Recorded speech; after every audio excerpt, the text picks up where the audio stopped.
பீகார் தேர்தல் முடிவுகள் வர்ற வரைக்கும் தமிழ்நாட்டிலையும் பாஜகவோட வேகம் அதிகமாக தான் இருந்துச்சுங்களாம்.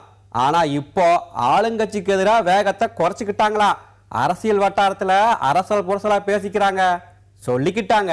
தலைவா, மழை வெள்ளம் பாதிக்கப்பட்ட இடங்களை சீரமைப்பு பணிகளை செய்யற ஆளுங்கட்சி மேல எதிர்கட்சிகள்லாம் தீயா பாய பாஜகவோட மத்திய அமைச்சர் பொன் ராதாகிருஷ்ணன் மட்டும் ஐஸ் வச்சு பேசினாராம்.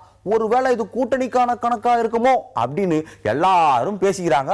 அதிமுக திமுகவுக்கு மாற்றா போட்டியில குதிப்போம்னு பாஜக சொன்னாலும் கடைசி நேரத்துல ரெண்டுல ஒன்னோட கூட்டணி வைக்கிறது தான் நல்லதுன்னு மூத்த தலைவர்கள் ஆலோசனை சொல்லி இருக்கிறாங்களாமா.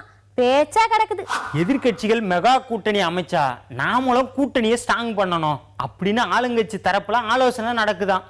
ஒருவேளை பாஜக கூட கூட்டணி அமைச்சா தேமுதிக மட்டும்தான் வெளியேறும், பாமக பிரச்சனையே இல்லை அப்படின்னு பேச்சான் சொல்லிக்கிட்டாங்க. தலைவா, பாஜகவை ஒரே அடியா பகச்சிக்க வேண்டாம் அப்படின்னு அதிமுக மட்டும் இல்லாம திமுகவும் அந்த முடிவுல ஸ்ட்ராங்கா இருக்கிறாங்களா.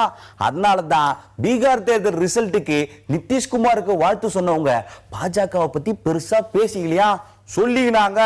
திமுகவோட முன்னாள் மத்திய அமைச்சர் TR பாலுவும் இடது கம்யூனிஸ்ட் கட்சியோட சீதாராம் யெச்சூரியும் டெல்லியில கூடி பேசினது உண்மைதான். ஆனா தேசிய அளவிலான கூட்டணி மட்டும்தான், மாநில அளவுல இல்லைன்னு சொன்னாங்களாம், பேசிக்கிட்டாங்க. ஆனா தலைவா, யெச்சூரியும் TR பாலுவும் தனியா சந்திச்சு பேசினத மக்கள் நல கூட்டணியில் இருக்க தலைவர்கள் டவுட்டா தான் பாக்குறாங்களா. இன்னொரு பக்கம் வாசன் விஜயகாந்த் வரலனா மக்கள் நல கூட்டணியில விரிசல் வர வாய்ப்பு இருக்குது அப்படின்னு சொல்லிக்கிறாங்க. திமுக மெகா கூட்டணி அமைக்கிற முடிவுல இருக்காங்க. அதுக்காக என்ன வேணும்னாலும் செய்வாங்கன்னு கூட்டு இயக்கத்தோட மூத்த தலைவர் சொன்னாராம். இந்த கருத்தை கூட்டணியில உள்ள மத்தவங்க கிட்டையும் போட்டு வச்சிருக்காராம். பேச்சா கிடக்குது.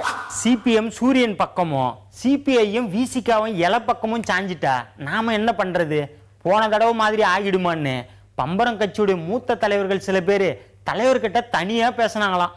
நம்பிக்கையோட இருப்போம் அப்படின்னு பதில் வந்துச்சான், சொல்லிக்கிட்டாங்க. காங்கிரஸ் கட்சிக்கு இருக்கிற ஒரே சாய்ஸ் திமுக கூட்டணி மட்டும்தானுங்களா.